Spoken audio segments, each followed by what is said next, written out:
Morning, morning, morning. Yes, we're back with another episode, another rider. Today we have a lovely lady, Louisa, and she's a professional, freediver? Yeah. Which, if you've listened to one of my episodes of when I did try to do some free diving in Yemen, it went seriously wrong when a shark turned up. But that put aside, we're going to learn from an expert. So nice to have you here today, Louisa. Okay, so tell us, how long have you been a free diver for, and what got you into it? I've been freediving for 10 years. I used to be a scuba diving instructor for probably 10 years before that. So I've got 20 years of working in and under the sea. Okay, that's good. And what got you into it?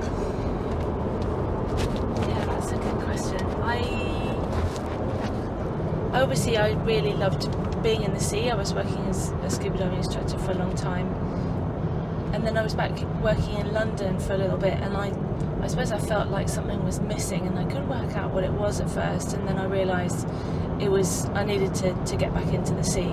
And so I flew to a place called Dahab in Sinai in Egypt to scuba dive in the Red Sea, and I realised when I was there I could also do a free diving course, and I'd been free diving in inverted commas for years anyway, probably doing everything wrong and not really realising that it was something you could actually learn to do properly.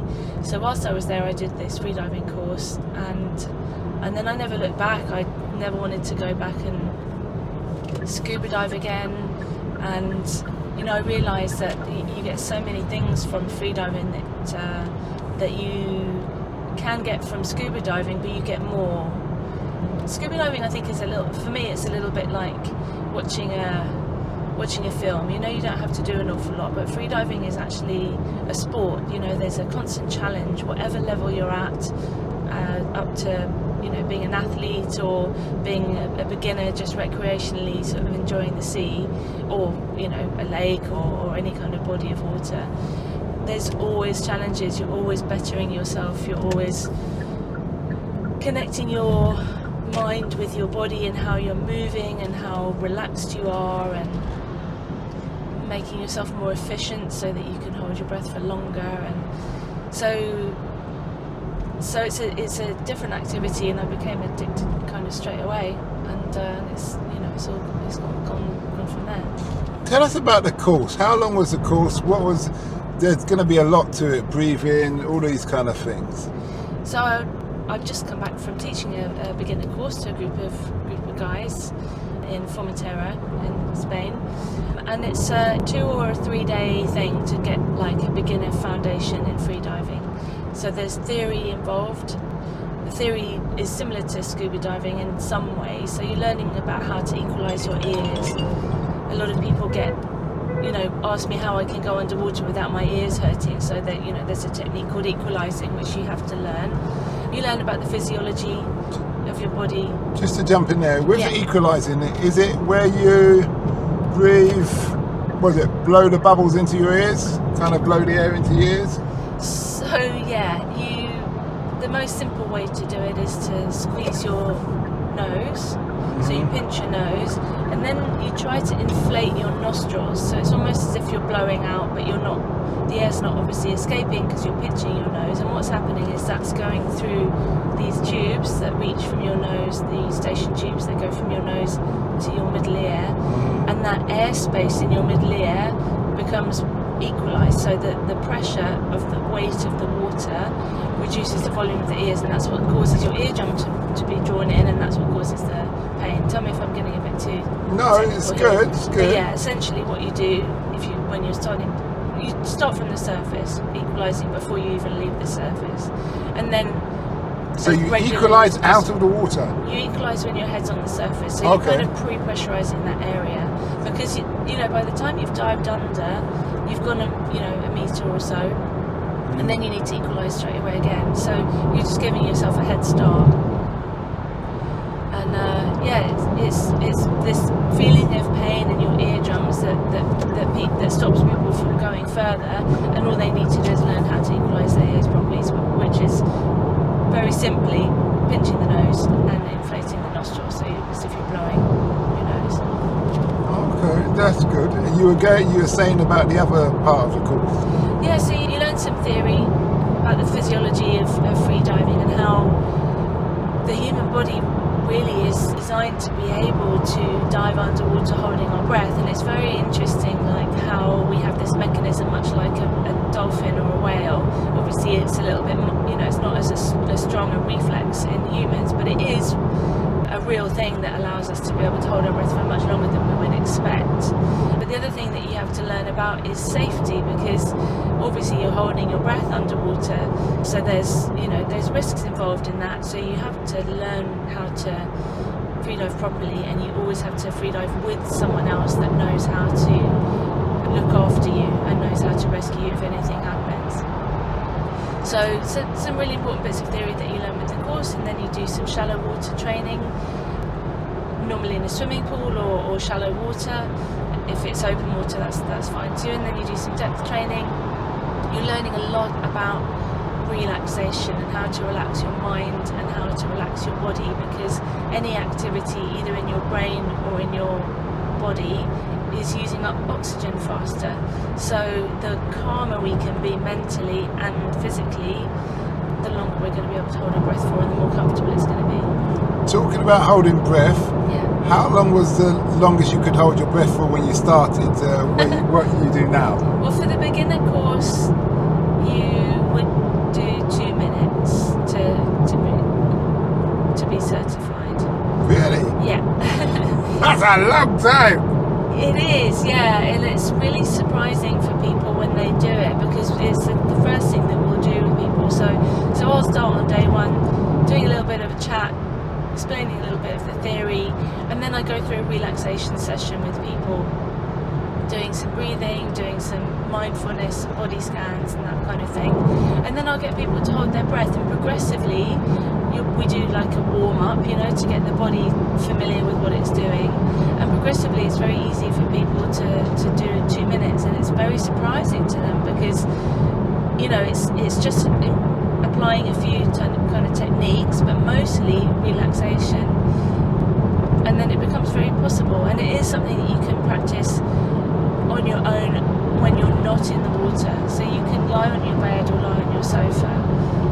You can get apps on your phone to practice it, but it is very important to get a teacher, because the difference that you can feel in the process when you're shown how to do it properly compared to just trying it out on your own is quite dramatic. Every time I get in the pool, so I try and swim every day, usually about 4 or 5 times a week. Amazing. But I always, my local pool is 20 metres, Yeah. Nutfield Gym, and I always swim the first section underwater at one length. Oh, nice. And I come up, right, but sometimes if I relax, and what I do, I start off kicking, so I don't use my arms. Yeah. I use my arms as I get to the 15 metre mark, and then I realise, okay, we need to kind of go some here, otherwise we're not going to make it. Sometimes I don't make it, sometimes I do make it. My question to you is, am I better practicing out of water or in water? Okay, so an important part of what I do in freediving is I work as a safety freediver in top level depth competitions. So I am very much safety aware, and I have to rescue people a lot who have blacked out, we call it, who have passed out from holding their breath. And so I'm looking at things always very much from a safety point of view, but everybody that learns to freedive knows that you don't freedive on your own. To do a 20 metre pool, if you have some, you obviously are a swimmer, so you've got some swimming background and you're quite comfortable in the water, swimming training will quite often involve doing one length on breath hold underwater. So this is what you're doing anyway. So one length as an absolute maximum would be fine. There is a difference though, when you go to your question, there's a difference between holding your breath in water and holding your breath out of the water. So from a safety point of view, if you're on your own, you can only do it dry, we call it. But part of the dive reflex I was talking about before is called the mammalian dive reflex, because we're mammals, as are dolphins and whales and seals and these other marine mammals that hold their breath underwater. So part of the reflex that helps us to hold our breath for longer involves getting water on our bodies and especially on our faces. So that helps us to hold our breath longer. So it's a different experience. It's probably harder for most people to hold their breath out of the water. So people do it for training, because then when they get in the water, if they're going to do a competition or they want to do a personal best or they want to, see how far they can go, obviously with a safety diver, then it's easier when they get into the water. Is that making sense? Yeah, total sense. So from a safety point of view, if you're on your own, train out of the water. If you're only going to do one length and you've already got experience doing that because you're a swimmer, then that's fine. If you wanted to go a bit further, then I'd say definitely find an instructor, and you find freediving instructors everywhere at the moment. Okay. Yeah, even in England, even in the middle of the country where there's no sea or. So I used to go to the Olympic pool in Stratford. Oh yeah. Now they got their big dive for the competitions. I'm not talking about diving as like jumping in, but would they have what would be a place in central London that you could recommend for someone like me to go to start developing this? So there are freediving clubs in London. They will require you to have done a course that's either that is a full course, i.e. you do the pool training and you do the depth training, or that you're qualified to train in the swimming pool. So the beginner course can just include the theory in the swimming pool if that's all that you want at that point. So a lot of these freediving clubs in London will offer that training, and then there's places all over the country. But there was a club in Richmond that I used to train at when I was still living in London, also in Victoria, in Crystal Palace, and I'm sure that there's more now than they were, sort of 8 years ago when I left London. So there's, you can look online and you'll find freediving clubs and you'll find freediving schools, and so you can get a bit of education. It only needs to be like a day, or it can be over a weekend, or it can be done very easily, and then you can start to train. So then you can start to see what you're capable of. You work on technique so that you're moving very efficiently through the water and you're streamlined, and then you're meeting other people that also freedive. So what you're saying is do the course first, then find a club. Yeah, because the clubs or any freediving school, that's the first thing that they'll do with you. You can't, like scuba diving, if anyone knows, if you know about scuba diving as well, you have to be certified to be able to go and do dives with schools and clubs. Same in freediving. You need to have a basis of knowledge and training and background and safety, as I was saying before they will. It's an insurance thing, but it's also making sure that people are doing it properly, because you get more out of it when you know what you're doing. What are the side effects health-wise? Because obviously you're dealing with cutting off oxygen to the brain, and what I'm trying to understand is when I swim, it's only 20 meter underwater. I hold my breath at first, and then I slowly breathe in the oxygen that's in my mouth. Because I'm ex-military, they're teaching us when we crash in helicopters, you've got oxygen in your mouth and in your gut, so you can kind of breathe that back in, because normally you breathe out more oxygen than you breathe in. So you can kind of and then so I do that. Now as a free diver, am I just doing it all on the one breath, just holding it and not breathing out at all? So the thing that people don't understand or misunderstand, let's say, about freediving is that the thinking is that you have to breathe a certain way. You need to breathe fast or hard or really, really deeply, before you hold your breath, and that's actually completely wrong. You need to have very, very relaxed breathing. It's as if you're lying in bed, you know, falling asleep, because you're not moving, so you don't want to breathe more than your body requires, because that's called hyperventilation, and that's dangerous. And then, so you just relax first of all, and then you just take one breath, full breath. Full the gut.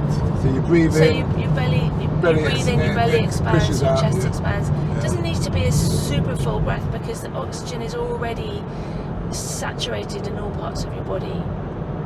So it's just one full but comfortable breath, and you hold your breath throughout the time that you're underwater. So you're not exhaling, because, as you said, the oxygen that's still in your lungs still has oxygen in it.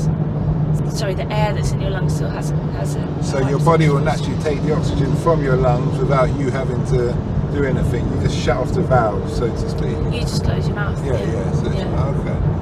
That's interesting. We wear a mask as well. You know, more advanced stages, people just wear a nose clip just to pinch their nose. Oh yes, you're going down, aren't you? Yeah. Because I'm swimming along.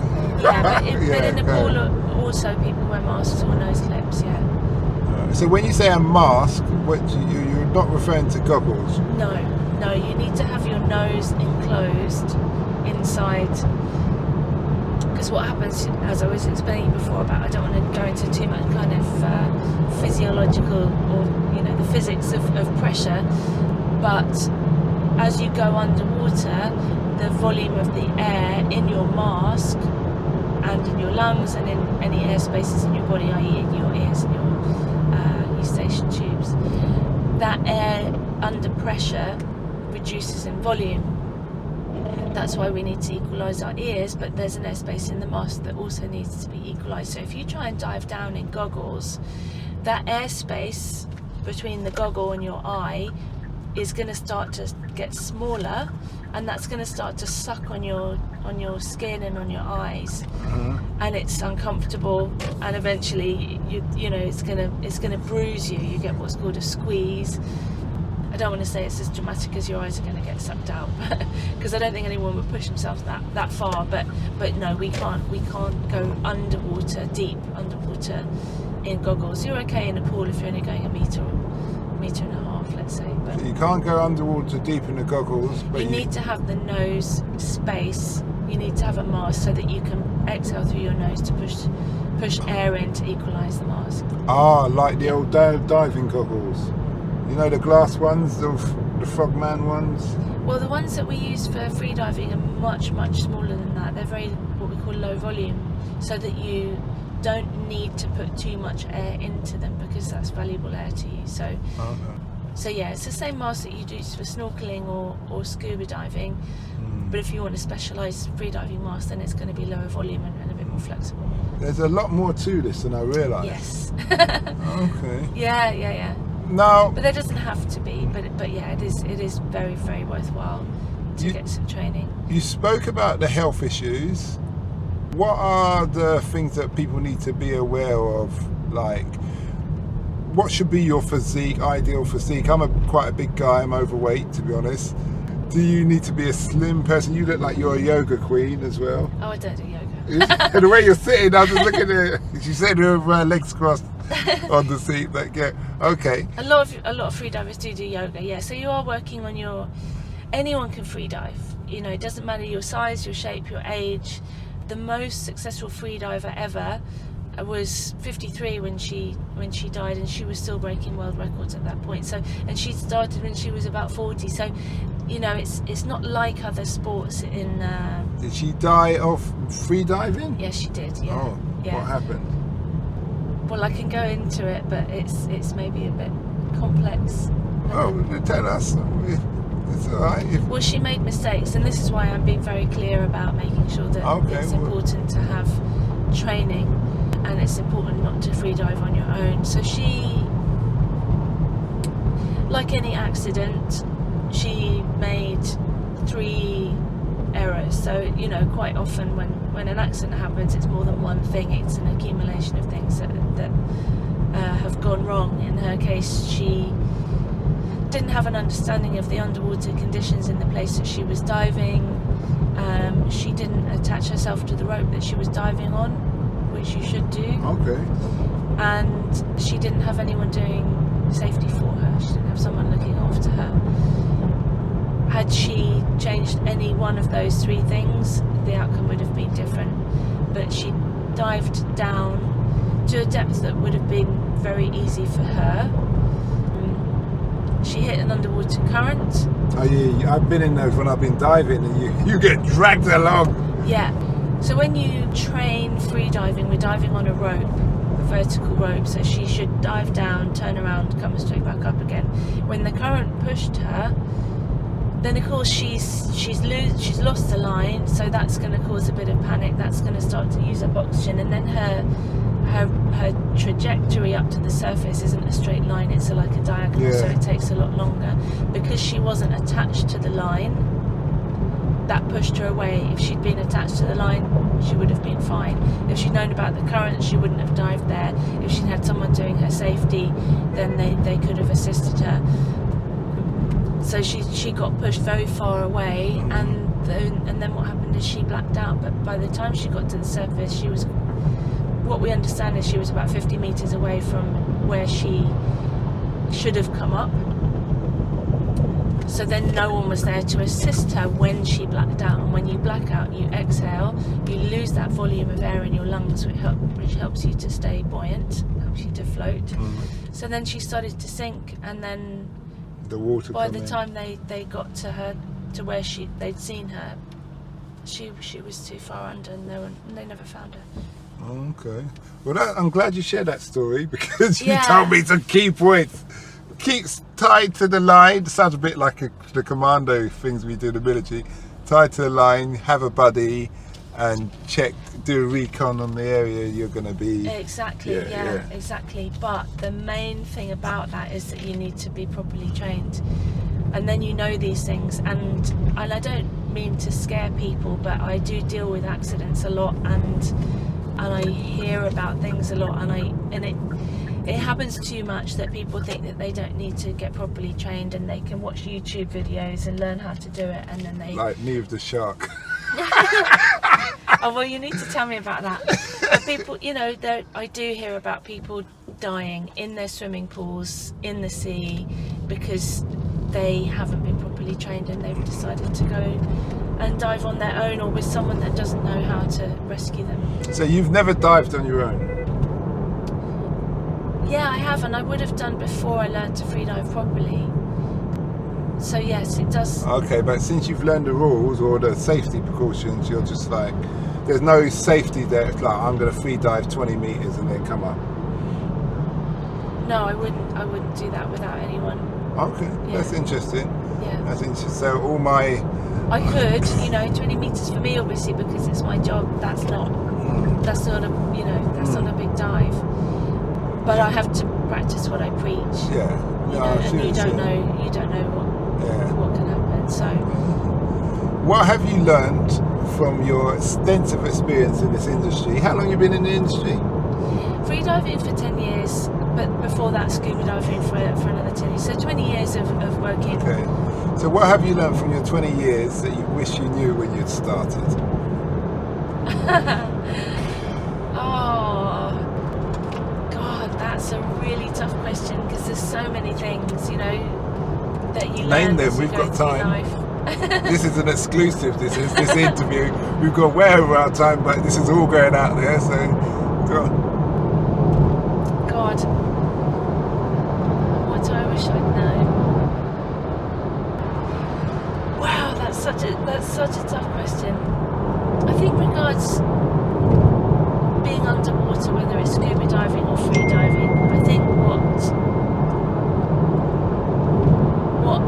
I'd like to share, I suppose, with people who haven't got into that kind of thing is that it's another world underwater, and to be able to experience that is such a privilege.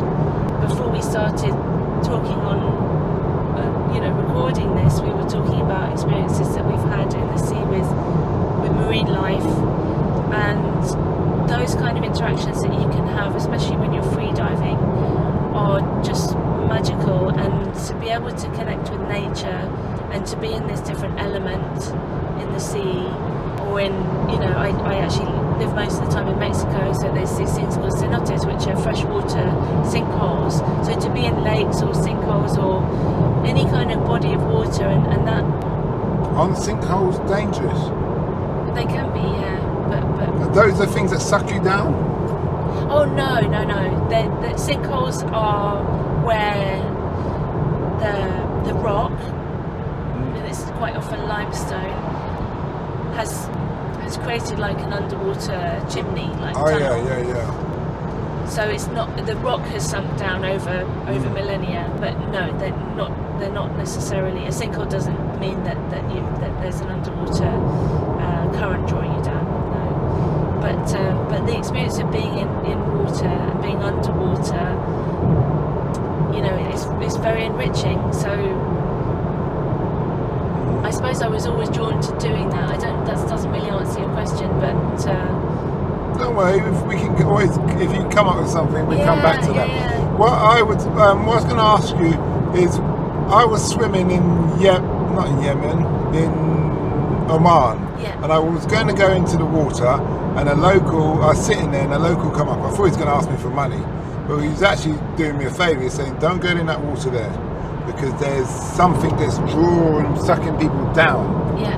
Do you know what that would be? And also, how can you do a recce if you can't go in the water? So I'll answer the second question first with basically what you were just saying, which is listen to the locals. You need to, if you don't have knowledge of an area, you need to speak to the locals and get local knowledge of it, because that's, the people that live there, and especially if they're areas where people are working in the sea, then they have a wealth of expertise and knowledge about a place that that is extremely valuable. So I would say definitely listen to people. I would also add, so there's a place in the Bahamas where I work, and it's called Dean's Blue Hole, and it's in an island called Long Island in the Bahamas, and it's a sinkhole, as we were talking about. It's 200 meters deep, and it goes from the beach to 200 meters in a matter of meters. So you can be standing on white sand, and then the water goes turquoise, and then it goes navy blue, and it's within a few meters. The locals there are quite scared of it, because they think that you're getting sucked down, and they've lost people, and it's a small island, so everyone knows each other, and so people have drowned in there. But it's probably because they're not able to swim well enough, and so they aren't able to touch the bottom very suddenly. They can't touch the bottom anymore, and they panic. So in that sense, that's local kind of fear because of things that have happened over the years. But on the whole, you definitely want to speak to locals.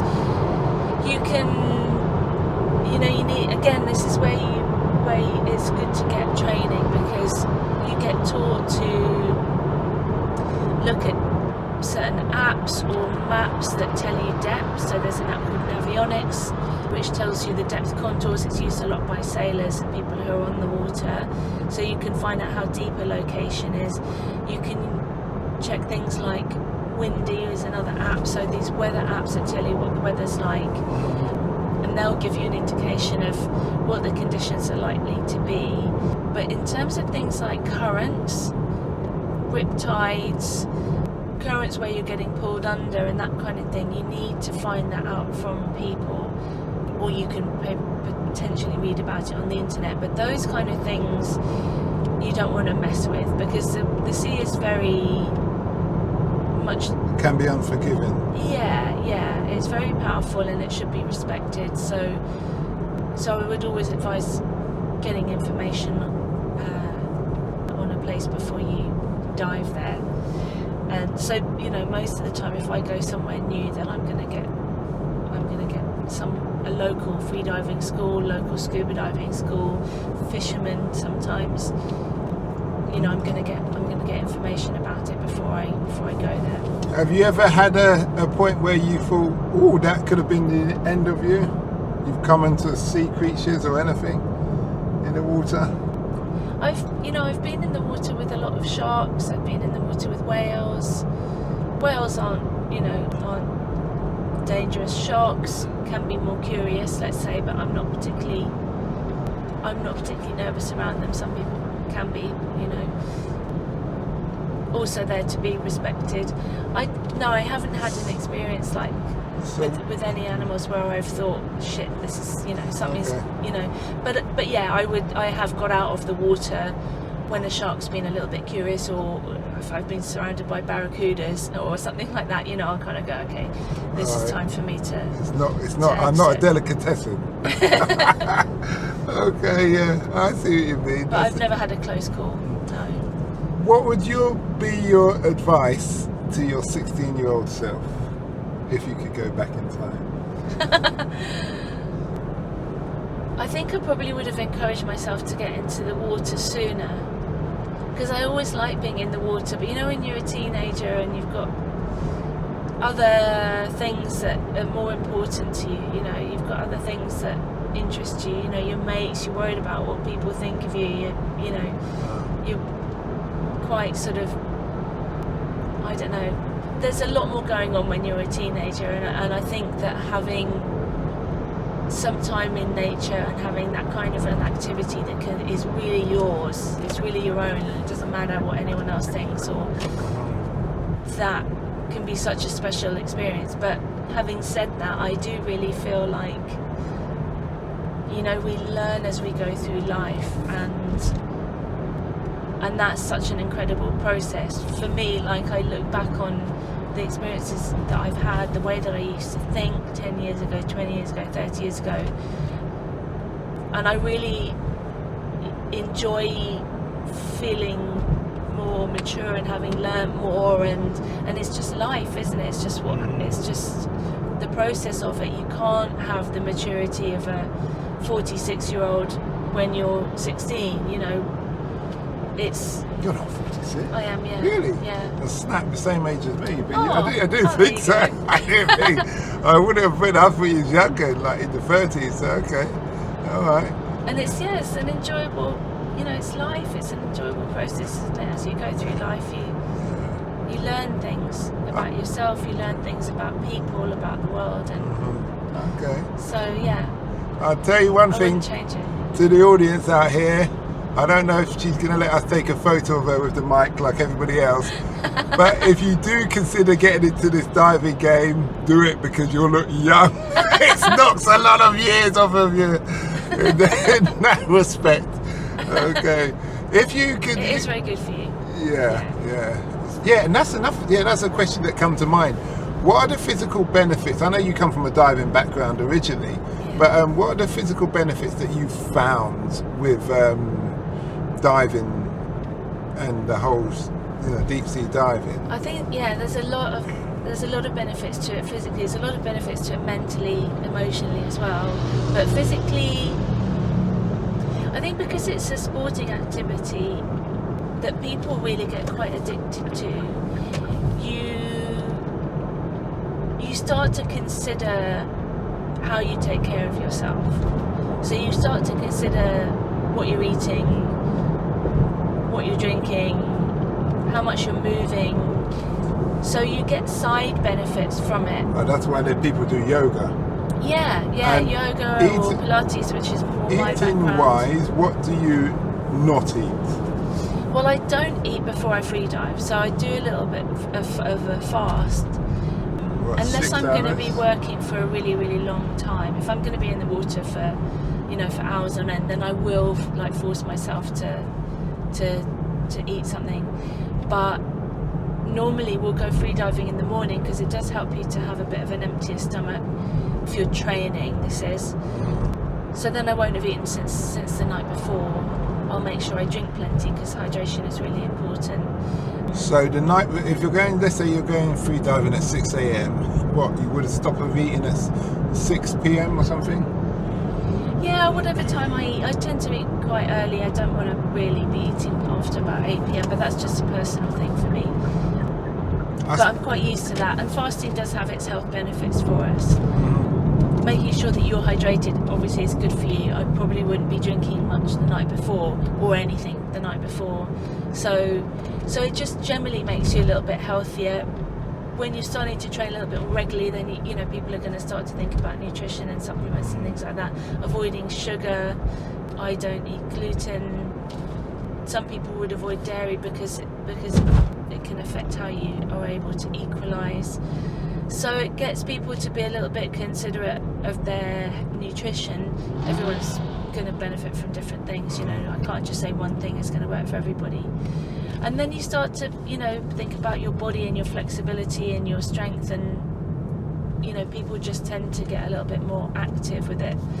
And there's so many benefits to being in the water, and there are actual benefits to breath hold as well. So there's something called brain-derived neurotropic factor, which is increased when we get gently or lightly hypoxic, which means low on oxygen. So in a controlled way, we're getting low on oxygen when we're free diving, and so that's like growth hormone. You know, it benefits our brains, it benefits our nervous systems, and it benefits our bodies. There is something called hyperbaric oxygen treatment, which is a treatment that people can have for multitude of illnesses and ailments, including cancer, dementia, long COVID. There's all sorts of benefits that people can get, and anti-aging actually. And hyperbaric oxygen treatment is similar in a way to what happens when we're free diving, because we're under pressure, and then we get an increased partial pressure of oxygen in our body, i.e. we're basically increasing the concentration of oxygen that's getting to our tissues when we go under. So that's a health benefit. And also mentally, you have to learn how to relax, and it's not as easy as as you think. You also get a very immediate reflection of how you're feeling mentally or physically on any given day, because your performance will change very quickly. So if you've had a rubbish night's sleep and you're feeling a bit tired or a bit under the weather, you can probably normally go to work and kind of get through it. If you get in the water and try and hold your breath, you're going to find out quickly that you're not feeling great. So it gets you a little bit more aware of yourself. You're connecting your mind to your body, your movements, and I think those benefits spread out into people's lives. I have a lot of students of mine who've said that now they manage stress better, when things happen at work, and they're more aware of how they're feeling, and so they take care of themselves better. There's a lot of things that. Do you run? Do you find all this breathing technique helps you with your running, if you run? I don't run, but a lot of people do run. I have dodgy knees, and I prefer to do kind of strength stuff and flexibility stuff. But it definitely does help you. And breath work generally, so the breathing and the breath hold and the relaxation breathing that we do, it's the same as other breath work that people do, which helps with anxiety, and it helps with all sorts of emotional things and physical problems as well. So there's a multitude of benefits to free diving. Well, sorry to cut you. We've come to the end of the journey now. And my last question to you is what I ask for everybody. Yeah. As Taxi Chronicles, we believe in helping people. You've helped people in a great way with with your information on the diving. But if you could leave the world with one word sentence of wisdom, based on your extensive experience of life in general, what would it be? I think that we learn so much from what we consider to be failures, and actually when things go not to plan and we don't achieve exactly what we wanted to, there's reasons for that, and then we learn from those reasons. So this is what happens in free diving. You decide that you want to go to a certain depth, and you don't always make it, and it's not a failure, it's a learning experience. So when things go great, it's amazing and it's the best experience in the world, and when things don't go as you wanted them to go, that's also positive. That's a good thing too, and I think that's one of the biggest learnings from free diving.